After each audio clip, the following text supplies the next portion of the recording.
Okay, we're starting something new. A very famous Maamar from the Rebbe from end of 1960, and based on the David Hashem Oiri that we say during the month of Elul and Tishrei. And um,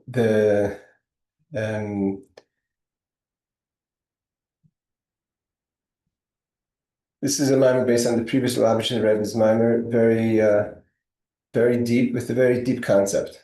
So we're going to go through it slowly, maybe get through it before Rosh Hashanah, 20 minutes, 25 minutes at a time. So the Rebbe says like this. The Rebbe says, let me see that the Zoom went on. Okay.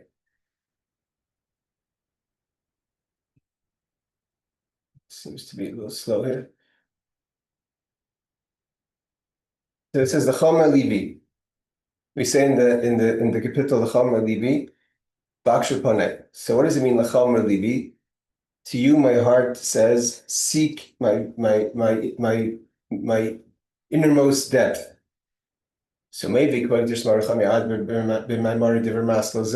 previous Rebbe brings in this Maamar, he says that what does it mean, L'cha Omer Libi? He brings down Pirush Rashi, what Rashi says on the pasuk. We have Rashi on the Navi as well. And what does Rashi say? Rashi says, what does it mean to you? To you. There's two explanations. One explanation Rashi says is bishvilcha bishlichuscha, meaning to say the heart is saying bishvilcha, on behalf of God, as a messenger of God, as a continuation of the pasuk says, Bakshu Panei, seek out my innermost depth. And the second explanation that Rashi gives is that lecha means bimkoimcha, in place of God. So you have to understand what that means. What does it mean in place of God? And also, what does it mean in bishvilcha, on your behalf, as your messenger, our heart talks to us. So the Rebbe explains, this is going to explain this all. There's going to be we're going to get into this, a very deep Maamar, that the first part of the Maamar is really to describe what is it exactly that the pasuk is saying, what is the Avodah, and then to understand what's really the uniqueness of the Avodah of the service. So the Maamar continues. The Rebbe says that in the continuation, the verse says, my heart says to me, on your behalf, as God's messenger, in your place, Bakshu Panai, seek out my innermost depth. So the word Bakshu also has two Purushim. The basic word Bakshu is from the word Bakasha. Which Bakasha means to seek out. But the Rebbe says there's two explanations in the word Bakasha. Shebakasha hu bakashu tchina. It's pleading. When you plead, it's also bakasha is also a quest. If you're asking for something, I have a bakasha from you. I have a quest from you. And tchina, which means even deeper, I plead with you. And ushabaksha, what does it mean? Bakshu panai is bakasha v'chipus, to seek. So one is that we plead with God, and the other one is that we seek out God. Like chipus means to look for something.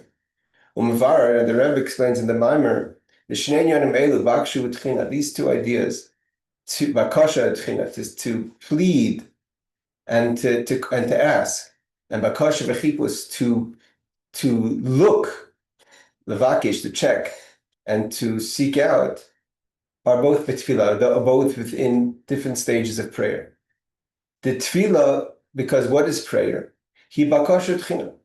Tefillah generally is that we're asking for things and we're pleading for things. And what is it that we're asking, right? So we all have what we're asking, but what is it that we should be asking? What we're asking for, that we should be successful in our avodah and our service, of lechapes, to seek out, v'limtzoi, and to find darkei hatikun b'chol inyanei, things that we could fix within ourselves. So we have the bakasha, the pleading, what we're davening is, what we're pleading and davening is. Bakasha, from asking, tchina, pleading, is that we should be able to know how to seek, find what needs to be fixing so we can fix it.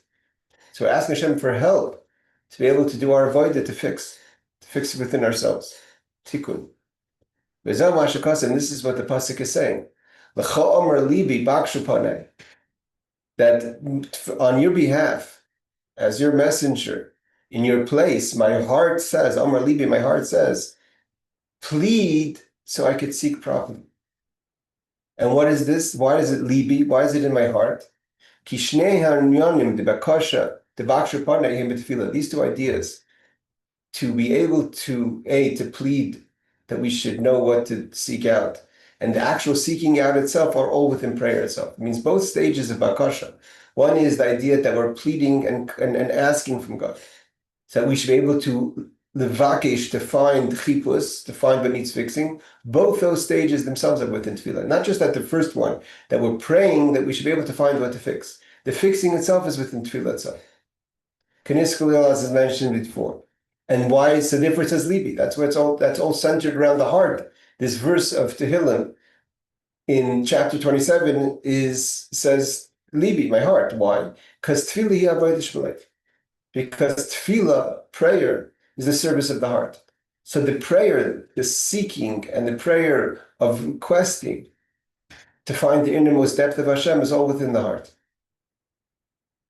And the Rebbe continues, the Rebbe continues, what does it mean that there's service of the heart?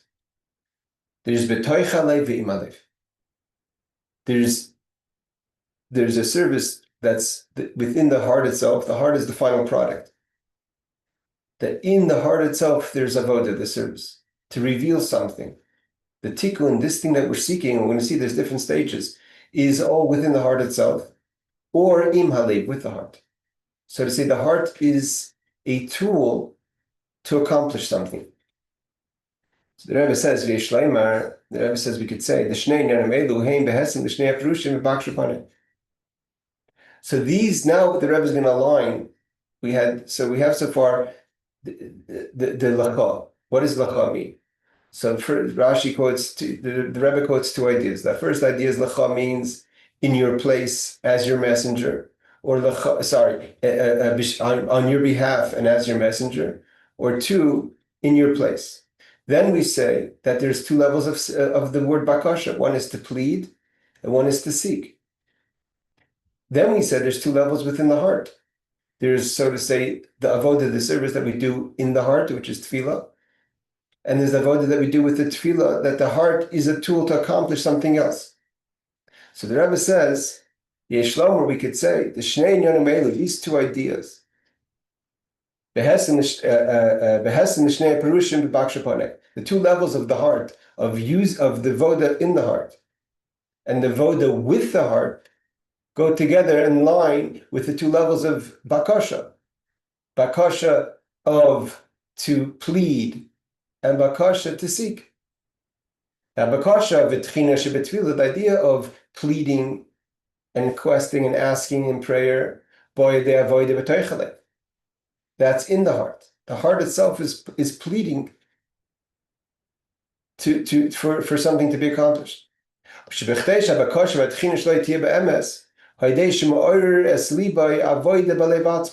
order that this idea of having proper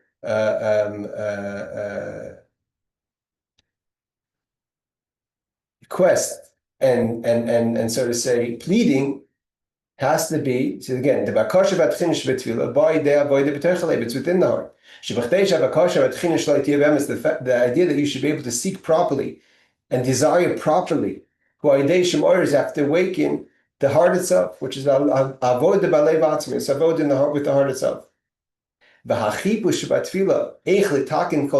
idea that we said that there's prayer, the level of prayer which is to seek, to find things that have to be fixed. How are we going to fix things? We're going to use our heart to find that we're finding the things that need to be fixed. And what tool are we going to use to fix the parts within ourselves as a heart? The heart is going to be the tool to fix something. So there's avodah in the heart, that's the pleading. The fixing, the seeking, so we could fix, that's with the heart. It's not in the heart. It's not about a feeling of the heart separate from any accomplishment. It's that the heart is the best tool to accomplish what needs to be fixed. Let's go a little further. Var Zeh, to explain this, Magdim Maamar Mashikasiv explains what it means in Wibsari Echselika, that I could analyze my basar, my flesh, and I could see godliness. The word Echsel is like a vision. I have a vision of godliness from analyzing my own flesh. The Tzarech L'Havin, one has to understand. The main, if you want to see God, look in your soul. Why does it say umipsari for my flesh? So to say, my physical body, echs, I see God. Your physical body, see it's a living thing. You want to understand the character. You want to find godliness within yourself. It's the soul that's within the body. So why does it say analyze the body itself? Maamar, so it explains the beri yeshnei. There's two ways to see something. There's Ria Sichlis, everything is going to come aligned with each other, all these two levels. And what, just to say outside of it, the idea is that we're going to try to figure out what is considered the essence of the Avodah and what is the highest level of Avodah. And they're not the same thing. There's not the highest level of something is always what is the most celebrated of avodas. You can have sometimes a person can be a tzaddik, right? A person can be very righteous, never did anything wrong, such a holy person. But we say where a Baal Tshuva stands, where the Baal Tshuva stands, the tzaddik can't even come close. So though the tzaddik is perfect, so as far as holiness goes, and you want to say what's perfection, that's the tzaddik. What's the higher avoda as far as accomplishment goes is the Baal Tshuva, the person who tasted sin and has to return and work on themselves. The same thing over here. We're trying to figure out first, what are these two levels? And after we define what these two levels are within the heart, the seeking, the praying, the libi, the heart, the levels of the heart, the prayer and all that, we're going to try to understand which is the higher of the two levels. What is the celebrated part? Is the celebrated part to be totally disconnected from the world, to get to your essence of your heart? Or are we celebrating the accomplishments with the heart? Right? Over here we said there's the avodah b'toch halev, in the lev, and im halev, with the heart. So seemingly, if you're using the heart as a tool, it's just a byproduct. But the lay that on its own is an expression, a feeling of bakasha tchina, praying. This is an absolute connection to Hashem, possibly. But as far as what the kavan is, what's the intention within creation, it's possible that the avodah im halev, with the heart, is greater than the avodah b'toch halev. Let's see how he explains it. He says, he explains Mashkasav again where it says, for my flesh I see God. The Tzarech L'Havin we have to understand. Why do we say that we look at my body and we find God? It's analyze your soul. Why do we say for my flesh I see God? So he explains. There's two ways to see something. Ria Sichlis, to see something in your mind, a comprehension, a clarity of understanding. Ria Muchshis, and to see something physically. The Ria Sichlis, when we talk about something that we understand in the mind and intellect, Mesiachas Yoser al Nefesh, that's connected more to the soul. We're understanding something. The Ria Muchshis, but to see something actually. Mesiachas Yoser al Guf, what do you see? You actually see your body. It's not just what you're seeing, that you see something physically, or you see something in your mind, but also what's being seen. Everything that lives has a body and a soul. Even something that's physical, a creation, a stone, a tree, there's the soul to everything that exists. That's its life force. Even spiritual things, angels, spirituality, there's what's called the body of something, right? There's the goof of Torah. Even Torah has the goof and the neshama. The goof is the laws of Torah. The neshama is the chassidus, is the Kabbalistic parts of Torah. Everything has a goof and a neshama.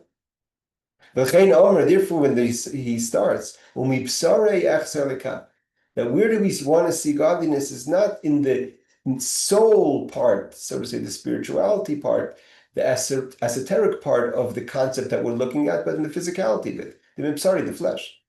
What does it mean? What are we trying to accomplish? Where do you want to see God?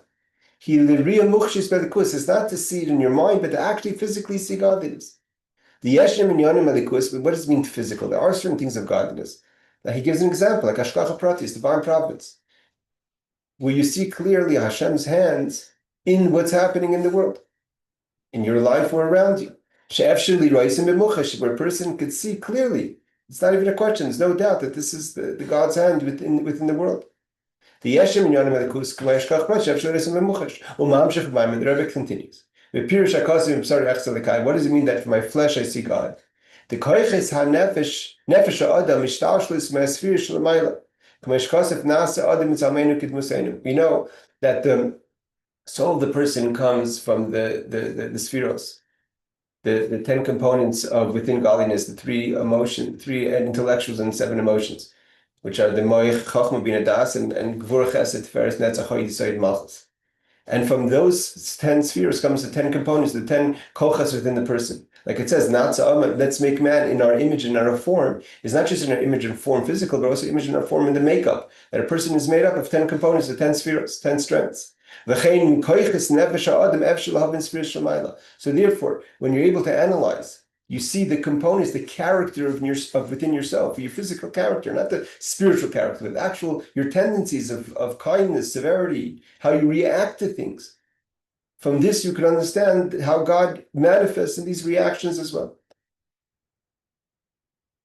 He's quoting all different parts from the previous Rebbe, and he's going to tie it all together. Maamar, the Rebbe continues. It's a very difficult Maamar, and when you listen to it, when the Rebbe says it, the Rebbe said it very emotionally, cried quite a bit, and it's kind of the way they edited this is an edited Maamar. It's kind of put together a lot differently than if you listen to the Maamar. So he says, the Rebbe continues. So after he explains that a person can see godliness from the physical of the flesh, then he goes back. Then what does it mean before?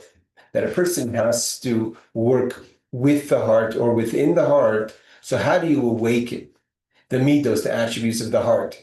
Which is mipsari. From yourself, you can understand godliness. So you look at yourself, you analyze your character, you understand that these characteristics are within Hashem. And now you're going to try to work on these characteristics of yourself to align them with the characteristics of Hashem. That your kindness should reflect God's kindness. So he says, how do we do that? In order for a person to awaken the attributes in the heart, so to say, to make them available for change and direction, there has to be preparation. Just like you can't stick a seed, and this is in a concept Alter Rebbe says many times, you can't stick a seed into the ground. You have to plow it, you have to soften the earth.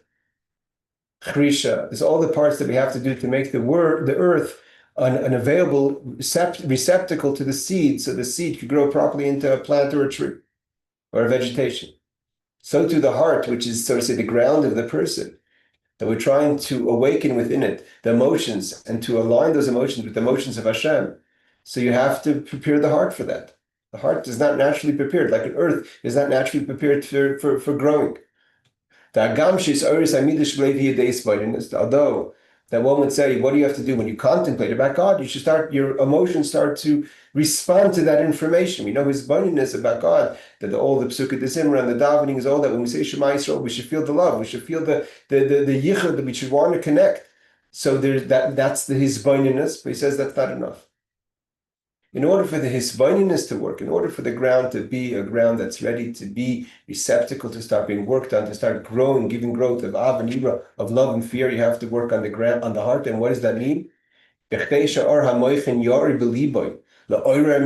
not just that you want to have the emotions to be alive, but you also by hisbaininess, but you want that the light of the mind, what you're contemplating, should be able to light into the heart and awaken the emotions. There has to be a hanachana even for his boniness, a preparation for his boniness. And what's that? Gamitadelev. It's not just that the mind, see, his boniness is an exercise of the mind. And if you think hard enough, and you think long enough, and you pay attention strong enough, so your heart should respond. But that's all this boniness is on the mind. But in order that the heart should respond, the heart, who's the vessel of the light of the mind itself, has to be worked on. That means there has to be work on the heart itself. And what is this preparation to make the heart a receptacle to the light of the mind, of this boniness, to start the process of feeling properly? So he says, that before we even start davening, which davening is his boniness. Again, this whole pasuk, my heart is saying on behalf of God, in place of God, I seek the innermost depth of God. We're trying to build a relationship, and this relationship happens in tefillah, where we're using the heart to both fix ourselves and to elevate ourselves. We're trying to. So, in order for this all to start happening, the heart has to start off to be a receptacle to all this avodah. So he says, that before we even start davening, there has to be what's called merirus, bitterness. Bitterness is in place of what we have of plowing the field. Just like by plowing the field, you soften the earth. When a bitterness, this is it's not, again, the bitterness, merirus is not depression. Merirus is a bitterness. And what are you bitter about? He explains. The ideation is when a person thinks about it. We're not talking about thinking about God first. First, think about yourself. And what are you thinking about? The tachlis, you read this in Shema, what's the tachlis? What's the purpose of my soul coming down here? I was born into this world, into a physical body. I'm going to live, Be'ezus Hashem, 120 years. There's a purpose. What is the purpose? Shehirida tzarech aliyah, that this descent into the challenges of this world, that the neshama does not have in heaven, is in order to achieve its elevation, like Chassidus talks about. Shaydei Avidasa, he explains that through this avodah of the soul, in Torah and mitzvahs, both in the prohibitions and the positive commandments, that every descent has to have a gain. You don't go back to where you started from, because then there's no purpose of that. If you invest $100 and the return is $100, it's not an investment. It's a waste of time. You could have just kept $100 in your pocket. Waste of energy. You lost all that time and energy and focus. So the idea of coming down has to be a yerida tzarech aliyah, that you have an elevation. And how do you do that? You elevate higher through Torah mitzvahs. He's not going to go into discuss this right now, but this is explained many times in Chassidus in detail. What's this elevation that the neshama, the soul, only gets through coming down to this world? Okay, so what you're thinking is that obviously there's a purpose for me to be here. And that purpose is that the soul gets an elevation by coming down to this world through doing Torah mitzvahs and the challenges and the prohibitions and the positive commandments and all the things that we have to accomplish, that we're meant to accomplish. And then you think about how am I acting on my purpose? How am I doing in the job that I've been given? Not only am I not doing Torah mitzvahs the way I should, to achieve this elevation, which is the purpose of my coming down to this world. And therefore my elevation is not going to be complete because I'm not doing the things that would complete my elevation. I'm not behaving according to the level that I should.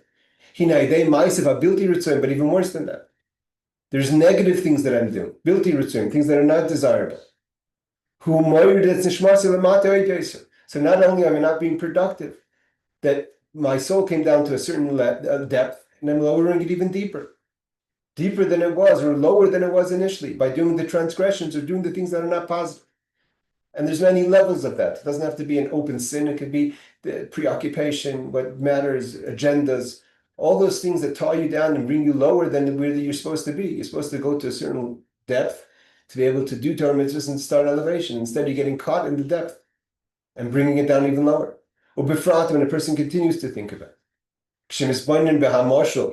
That when you think that not just about what happened to your soul, but you think about what Chassidus explains, it's like an example of the oichnis rosh hashamela. That it's as if a person, when you're down in this world, and not only you're not elevating your purpose, but you're actually descending. It's like you're taking the king and sticking his face into the toilet. And you think about this. So what's the purpose? What's the whole idea? And what is going to happen when you think about this? The Rebbe says, Yavir limerir skadayla. It's going to bring you to a bitter reality. I mean, the proof is that at the end of the day, the only thing that comes back to the other world when it's the day of judgment, you come back naked like this is when you went in. You don't have all the things you've worked on. This is only the ma'asim tovim, the acts of good deeds and mitzvahs and Torah mitzvahs that you've done. And instead of getting that accomplishment, you've lowered yourself and you actually stuck the king's head in the toilet. So that brings you to merirus. And again, merirus is a part of avodah. The merirus, this contemplation of trying to understand what am I doing here, and how am I not accomplishing what I should be accomplishing, and how I'm being counterproductive of what I'm supposed to be accomplishing, makes a person bitter, and that bitterness starts to break the heart. That's like a person plowing the heart. So though it seems like it comes in sequence, it's almost to say that the sins themselves, the distance themselves, the unachieving of itself is part of this avodah. Because by not achieving, not that you're looking to not achieve, but when a person realizes that you're not living up to the standard that you're expected or what was expected of you, brings a bitterness, and that bitterness starts to break the physicality of this heart. And that makes the heart a receptacle. You start doing habizboinus in davening, about ma'agad l'masecha, ma'rab masecha, the angels, all the things that we talk about in davening.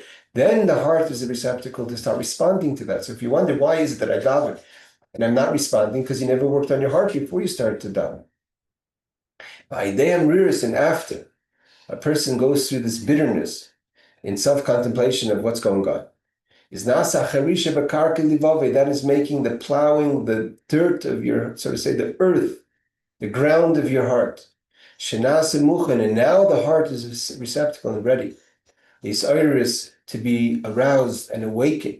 Ideas bonus now through your mind. Again, the heart's now receptacle, but you have to plant, and that's through the mind. Amitis b'midas shebelev. Now the heart can start feeling, start growing, start responding. And this is the first step in Avodah. And we're going to stop. We're going to, let's just finish one more paragraph and finish till Gimel. It says, Maamar, the Rebbe continues, the kol zahu gam kol yimei Hashem. This is every day of the year. Ubefrat specifically in Chodesh El, the month of El. Shuzman Hitzgalus, because then is the revelation of the 13 attributes of mercy. Where all the components that need to be done now, breaking the heart down, the heart responding, using the heart to accomplish, is almost so much more available because of the revelation of the 13 attributes of mercy. When we have the revelation of the 13 attributes in the month of El, it's not just the individuals, it's everyone has that opportunity. Even if traditionally you feel, or you are, very distant, like we have the Melech Basada, the kings in the field, everyone has the 13 attributes, everyone could start working on this process. The Melech Basada is the example of the king in the field. Because then everyone can, are available and able. All you have to do is want. To meet the king. And to give over your quests. He receives you with a grace face.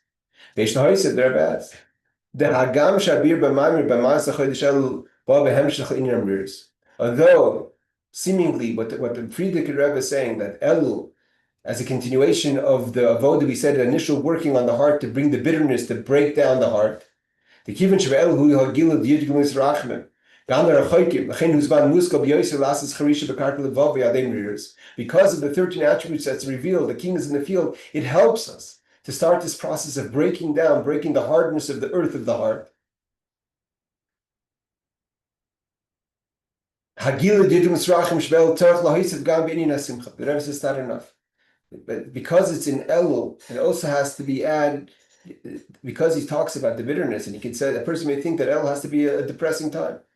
But there also has to be simcha while you're working on the bitterness of your heart. Why? Because while you're doing this avodah and oh, you're bitter, the king is standing next to you smiling. He's showing you a radiant face. So we should respond accordingly. In our greater simcha, in our ability to break down our heart and feel this bitterness. The Rebbe continues. What does it mean? That on your behalf, my heart, as your messenger, what does it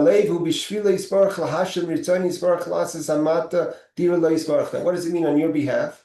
That on your behalf, my heart is awakening me, that through this process of breaking down the heart and starting to feel, is how I'm going to actualize the intention for me personally, and in general, to make this world into a dwelling place for Hashem. What does it mean that your heart is in the place of God? So the idea that the heart is in place of God, that's to accomplish something. We said im halev. And what are we trying to accomplish through this whole process is to actualize our purpose of making a dwelling place for Hashem in this world. And what does it mean that lacha in place of you? Because the heart also has within it an essence, a core that is connected to Hashem, as is going to be explained in the continuation of the Maamar. And there, that connection becomes alive within the depth of the heart. And we're going to understand this all better, as Hashem, when we continue the class. Next time I post, I think I'm going to try to do it tomorrow as well. Take care and have a wonderful day.